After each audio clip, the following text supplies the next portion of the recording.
当时的完工前还在 IDG， 对 ，OK 。完工前是因为当时创建了万通，然后万通完了以后，其实他加入 IDG， 后来才加入我们。那这样说的话，就是说你们如果下回有机会再去见其他的投机人，你应该尽量多的去了解他，包括他投机个什么 case， 然后他的投机风格是怎么样，你相对你就会知道说你要跟他怎么讲了。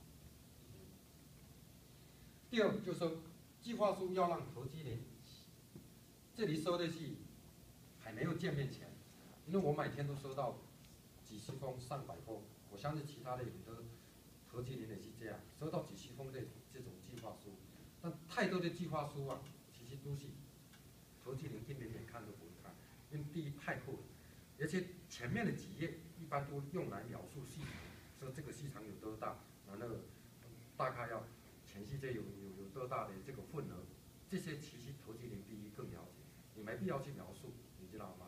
你花那么多的时间，你应该是在最前面就能想办法去说出你的 point， 然后让投机人有信心、有兴趣往下看，也不是用前面来讲一大堆的废话。OK， 这个是，如果说你们没有见面想投一些计划书给投机人 ，OK， 这里说的就一见面要说重点。你看，一般来讲，投机人如果愿意见你们，时间一般只有半个小时到1个小时。那有的呢更短，有时候你们去参加一些会议，那种走过场的，有些甚至给你10分钟，对不对？那你怎么样在这么短的时间内，其实你要做的事情真的是不是半个小时、1个小时能讲清楚的？而且投机人呢，说实话，他可能这一天他可能已经见了前面10个了，头脑里面都乱糟糟了。所以你要想办法，能不能迅速的抓住你的重点，能让他对你感兴趣。千万别一上来就像我说的，先开始讲整个市场的多大或者是怎么样，这些没有大的意义，你知道吗？一般就是一上来，你想做什么？对，然后你现在已经做成了什么样？将来你要怎么做？这其实就算计划，明白吗？然后在这个过程穿插你自己的一些创业的故事，因为其实生动的故事才是最感动人的，你知道吗？你碰到的一些过程各方面，对。那么另外一个要注意的就是不要夸大或者用假的数据，对，因为呢，投机人有些很好蒙，的确你一开始你就跟他说你的用户有多少，然后你的销售有多少，一开始其实他可能就会相信了，那么也会感兴趣。但你没有发现，他真正投机你的时候，他一定要做滴滴的。那后来你可能某一个数据虚假，他就会退换你所有的东西。所以尽量你现有做成的多少是多少用户多少收入，用惊喜的。但是对未来可以夸张，没问题。因为你不夸张，投机人他不信会，你知道吗？他也没有做。但是我说的就是对未来，比如你对未来2、3年的市场期望，包括你对用户的这些展望，可以适当的夸张一点，但也不能太离谱，因为这个是你展示你的信心的方法。如果你没有那么大的一个市场机会跟氛围，那么人家是不会有兴趣。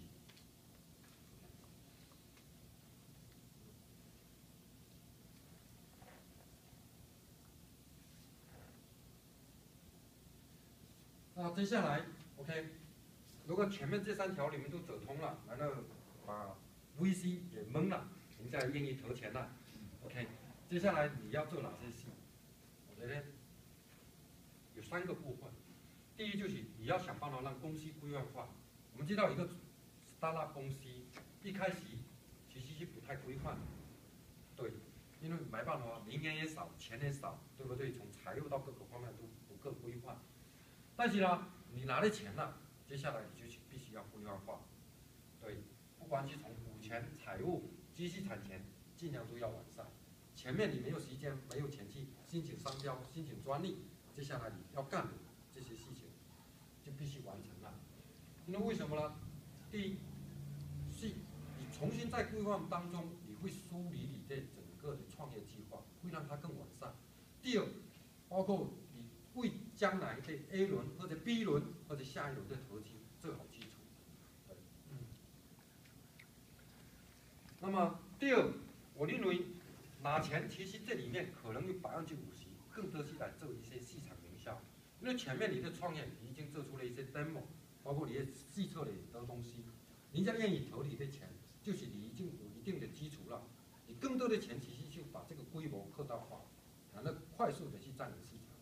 所以市场营销，那么是蛮重要的。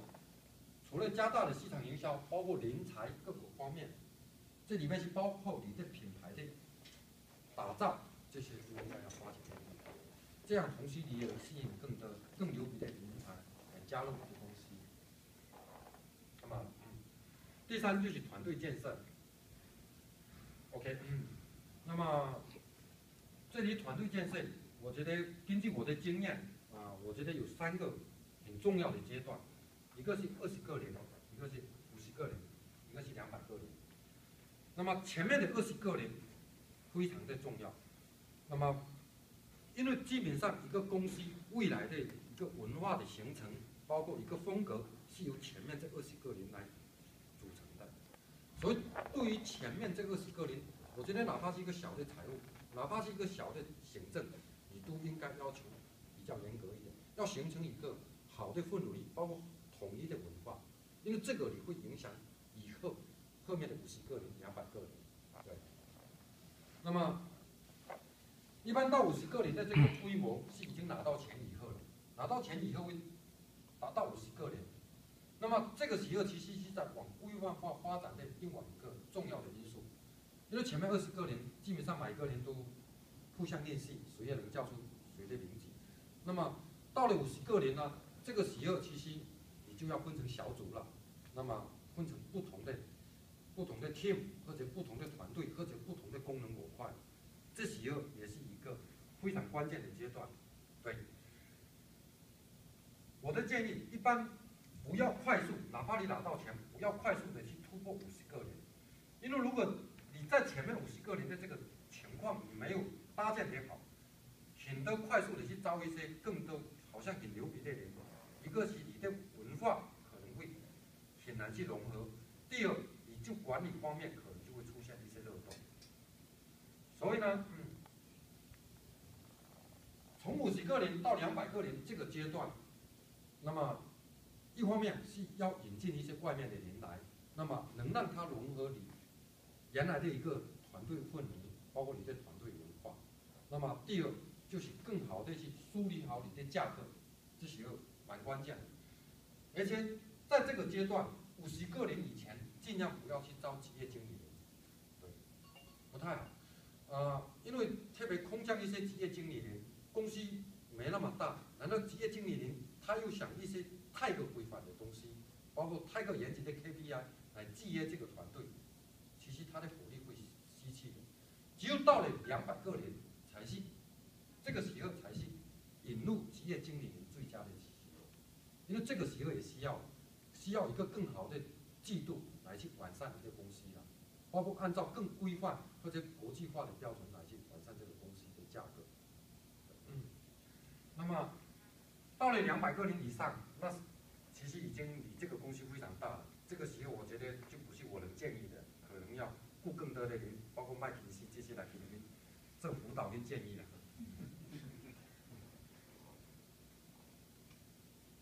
OK， 那后面有大概7、8个点是我个人的自行创业，包括我投资过的一些公司的一些经验，跟大家分享。第一呢，就创业我们要思考3年后整体市场跟行业的格局。其实很多人，你们会说你们不管做什么事，你们都有考虑3年后，但我觉得90%以上的人其实是考虑错误的，包括我本人。为什么这样讲呢？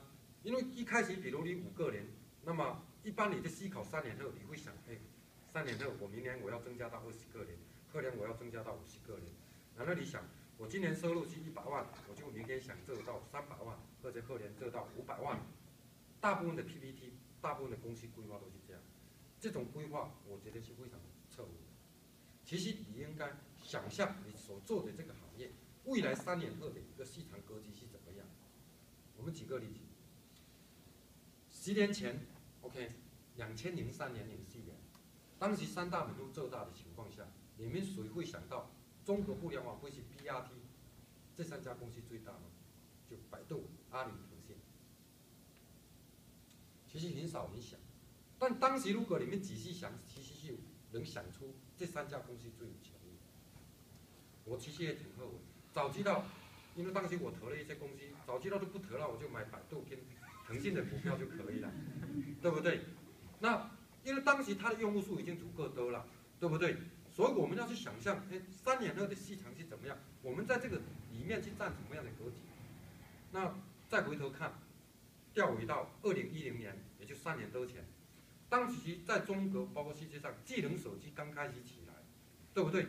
很多还在做移动互联网创业的，还在做着 WAP， 还在做着塞班的平台，那不傻了，对不对？因为当时他在做塞班，根据塞班的这个智能手机开发一些应用，就像我刚才说的，他想象的，我现在那个在塞班上面有300万的用户，我明年要发展500万，后年发展800万，靠塞班他自己都不做了，对不对？诺基亚自己都把它 fire 掉了，你去考虑这个就是没有意义。如果当时2010年你就想到 Google 的 Android 可能会在世界上形成一个非常大的市场，其实是可以看到一些方向的。那么你就全力以赴去做好 Android， 对不对？那你就不会差到哪里去。所以我们应该去看到3年后整个市场，哪怕你就做一个很小的，哪怕你就做一个，比如在一个人才类的，或者是一个随便一个化工类的。你要去想象这3年后这个市场大概多少，比如这个市场有10个亿，那么我们要想成为老大，我们可能要拿到3个亿到4个亿的市场，你要往着那个目标，也不是根据你今年只有1000万，你去按照这个目标来做。对，包括明年的配置也是这样，你要3年后的格局怎么样，你能做到什么样，那时候你才是该配多少的，也不要生硬的去按照我说的1、2、3。然后加一个加速，这是不对的。第二，就不要去忽略这种草根跟草根联盟的力量。这个其实是中国跟美国最大的不同。我们知道，在美国，在中国有个人网站，对不对？美国几乎没有个人网站，那这是美国的特点。因为美国呢，严格意义上来讲，雅虎的杨致远。还是 Google 的那2个创始人布林，还是扎克伯格，其实他就是个人网站，对不对？只是呢，美国因为它的 VC， 它的投机非常的发达，你稍微有一点点用户，那么投机商就找上你，它就变成一个商业网站。也在中国呢是不一样的，中国到现在不管是 PC 互联网还是移动互联网，都有很多一个人能够做出几千万的用户。我前面举的例子，什么好123啦、Flashgetter 啦、暴风影音，就是这种例子，对不对？所以中国的个人网站是非常强大。那么，怎么样在中国里怎么样利用这些个人网站的力量，然后去发展或者跟他合作，是挺重要的。我刚才跟以前也讲一个例子，那个什么力呢？我们退回去在60年前、70年前，中国的当时的那个政绩，蒋介石。OK， 蒋介石其实就是一种不重视草根力量。蒋介石当时用的是什么美系的装备，然后他的政府内阁组成全部是留英的，然后留美的，对不对？你们去看他的内阁成员，所以他都是用最精英的部队。那么早期他是会在北伐战争、抗战，他都是胜利。但随着呢这个革命更多的扩散到乡村，变成谁呢？毛泽东。毛泽东就是一个屌丝，但是他联合了广大的劳动人民，联合了广大的草根，最终他就把蒋介石赶到了台湾了。那目前中国的整个情况，现在还是类似。这是为什么我说，15年前张朝阳或者李延龙回国创业，当时他们就是占优势，因为当时他们服务的是1、2千万的中国精英网民，但是到现在中国几亿网民，一定是马化腾、马云这一类的。他更有优势。对，那当然最好的，我觉得是一个土鳖跟海龟一个结合，这是最佳的一个方式。因为毛泽东同样也会用海龟，像周恩来啦、邓小平啦，对不对？它是要有一个结合的，但可能会土鳖占主导。那么第三呢，就是说，从来就没有什么一开始就牛逼的基础，也可以这样讲，从来就没有什么一开始就牛逼的商业模式。对，任何一个东西其实它都是从小到大，然后从某一个应用或者从某一个需求入手，然后慢慢的去扩散。像 QQ， 它其实最早就 copy ICQ，QQ 最早是叫 OICQ， 对，然后它 copy 的是 AOL 的 ICQ， 然后它就是一个通信，但是这个通信它把它做得足够强、足够大、足够多的用户，在这个基础上，它就能扩充出做它的门户、做它的电子商务、做它的游戏、做它的 QQ 空间，什么都能原先了，对不对？一样的，就像我们美图秀秀，一开始就是一个简单的傻瓜型的 Photoshop 一个 P 图软件，但其实呢，当你这个做的足够几 G， 你就能沿着图片做更多图片相关的东西了，包括我们现在出手机了。那未来我们还可能做社交网络分享。那么这里给大家的启示就是说，从一开始你别去想做的太大，但是呢，你从一个强需求、强应用入手，当你做到用户足够多了，自然就会大。第二，基础也一样，因为很多基础跟产品里面会犯一个错误，特别我接触的，在我们美国可能会更普遍，就你想要一个东西，老是想要把它做得很完美。然后才上线，这是不对的。任何一个产品，它其实是从不完美到完美。就你如果觉得差不多了，你应该尽快上线，尽快的让用户来反馈意见，然后尽快的去改进，也不是整天想，哎，我今天这个还不够完善，明天我要再修改，后天再修改，拖着一点就过期了，最终你啥也没有，因为别人比你更快出来了。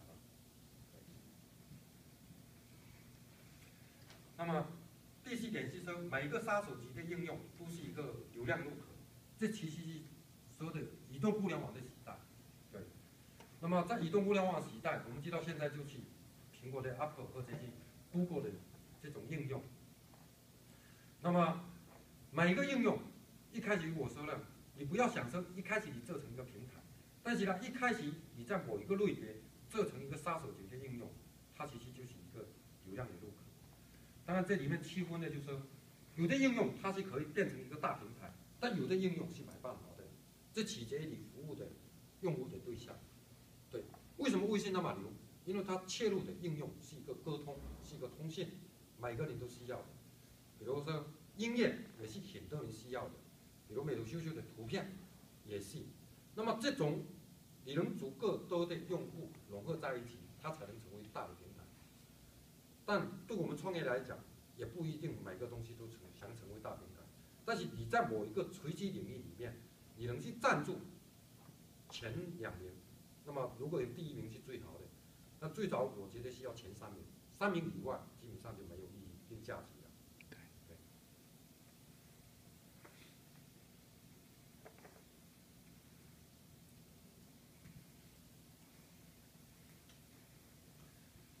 OK， 那第5是说，可以边工作边把项目做起来，完善你的构想，并同时找投钱。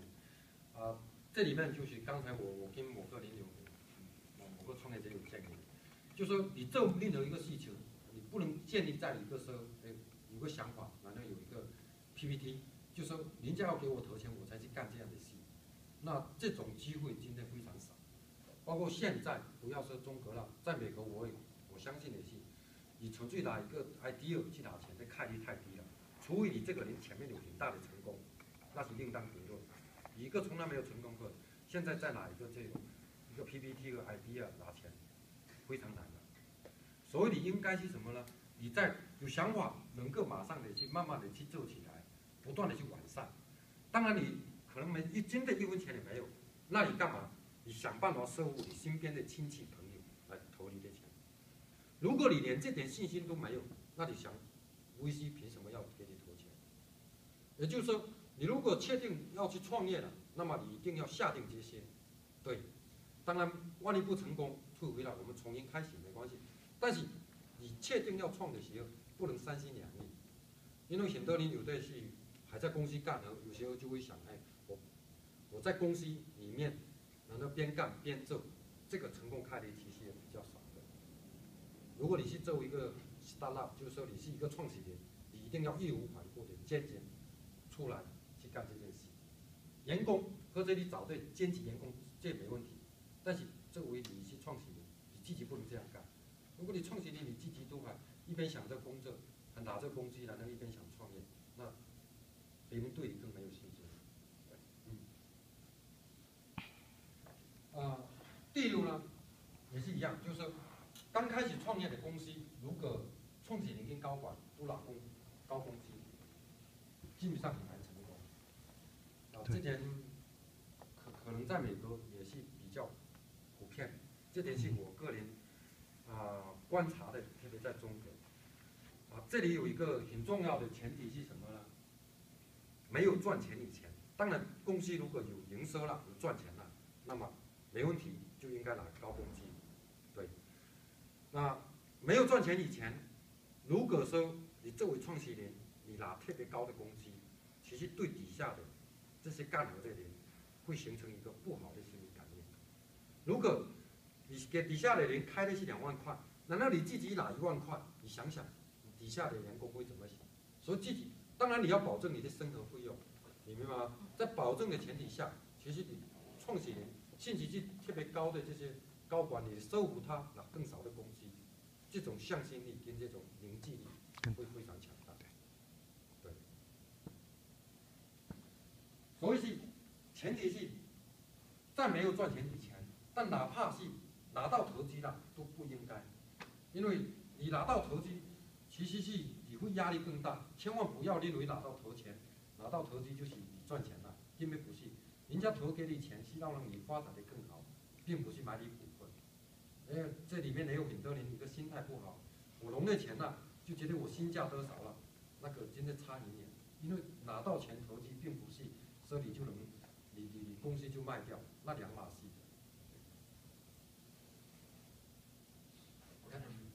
那么第7就是创业的过程，那么忽悠投资也是一种能力的体现。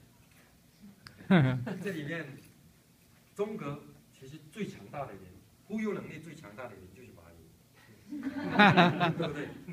我跟你们算一笔账啊，其实马云到现在还是很大的忽悠。怎么说呢？但这是他真的能力就是超强。我们今年不算，今年他已经到收获期了。去年马云整个阿里巴巴集团赚了多少钱？你们知道吗？有没有谁知道？小鲁应该做赖。那也是忽悠。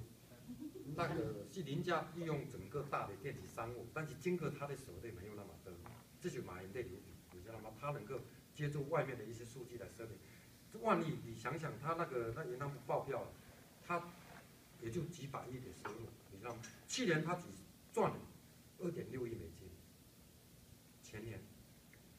OK， 那么去年是阿里巴巴整体的集团，我告诉你是2010年开始盈利，然后到去年赚到2.6亿美金，加起来阿里巴巴从创建到现在，不要到现在，到去年底，他赚到的钱不会超过10亿美金。但你们知道，马云在整个阿里巴巴烧掉了多少钱？那个去年有一笔融资是70亿美金去买雅虎的老虎，那笔钱不算，马云的融资也大概有大到60亿美金。这60亿美金从98年到现在，当然它是一个不同的阶段。如果他是找银行贷款，我跟你说，马云最少要跑路17以上，对不对？就按传统的企业，你拿那么多钱，你付利息，你根本都内裤脱掉都不够还了，对不对？但是呢，的确他牛逼就在什么？他忽悠能力强，他能让更多人让他犯错。你看他在2000年他就拿了3000万美金，到了低潮的2003年又拿了几亿美金，到2005年跟雅虎的那个deal40亿美金的deal，他又拿了将近20亿美金，他就那么多钱能够烧到现在。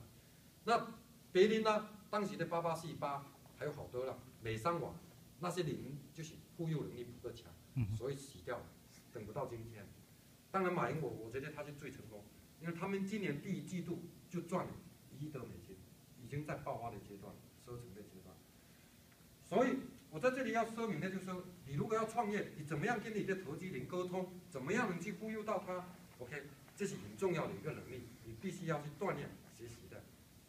当然，年度去锻炼出来，我都是举我自己的例子。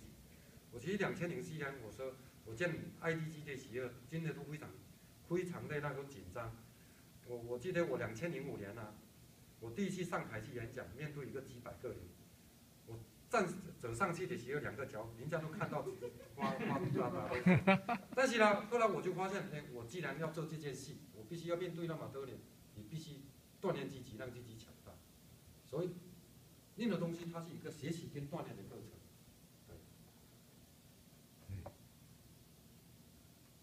对，来了。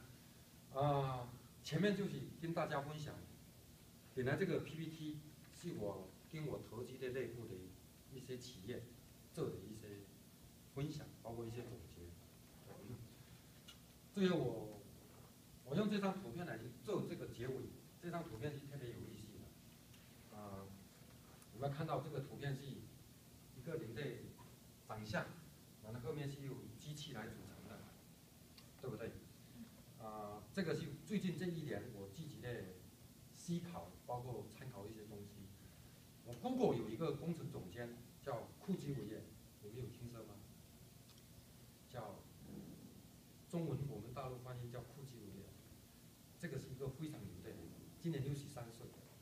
然后他是一个预言学家，然后他最有名的预言是在1984年，他预言电脑会在1998年在国际象棋打败人脑。后来 IBM 在1997年出了一个电脑叫深蓝，就打败了人脑，就是他预言的。这个人他不单单是预言学家，而且他是一个行动派。别的预言学家只是说说而已，他的一些预言，他今天就按照预言去创建公司。他做过3个公司，有的几千万美金，有的2亿多美金卖掉了。后来他在旧金山创建了一个学校叫起点学校，跟斯坦福、跟 Google 合作的。后来去年12月份加入了 Google。然后他最近做出一个最精明的预言，是2045年，也就31年以后，那么这个世界上将没有生物人，就没有像我们这样血肉之心的人类，就大部分就到那个时候都是世界上要么机器人，要么就人跟机器人结合体。对，本来你看起来是鹤龄听闻，但仔细你如果去看他的书，包括看他的言论，90%的开明。我现在是认为90%的开明，因为其实就是计算机智能化的发展，包括我们的基因的发展，包括纳米技术的发展，会让这个时段加速到来。那我们回头去看你整个人类的发展，人类出现在这个地球上有多少？300万年，但这300万年其实它是非常缓慢的一个发展，进化非常慢。我们当时全身都是毛，可能慢慢进化到今天没什么毛，但是每一根毛的减少都可能要花，当时都要花几万年，对不对？当人类开始有了文明，这个进化就加快了，文明出现也就1万年，对不对？这1万年的文明就代表了超过了前面300万年的进化。最近呢，我们人类200年来的工业化的革命，又代替了前面这1万年的文明，对不对？因为有了工业化，有了这些机器，我们才让世界变成不一样，也才能改造整个地球。最近这30年的信息化革命，又代替了前面所有的东西。有一个数据啊，最近2年互联网里面产生的信息量，超过了人类前面所有的总和，而且这个速度在加快。按照这个速度加快的话，可能在未来的20年的某一天，一天所产生的信息量，所产生的东西，就会超过人类前面所有的总和。我认为这个概率是在很大概率的会去产生的。对，包括我们看，我们现在已经进化到每个人每天都要手机，离不开了，它已经成为人体的一部分了，对不对？你基本上离不开了，但还没有连在一起。但是呢，我觉得在5年到8年，手机一定会消失。为什么呢？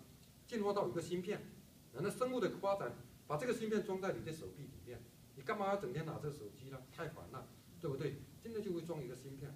再往后发展，可能刚出生的婴儿一出生就像我们打预防针一样，就打个芯片在你里面。然后那个芯片呢，可能就掌握了世界上所有的机器，这是可能的。所以未来有无限的可能，非常大的空间。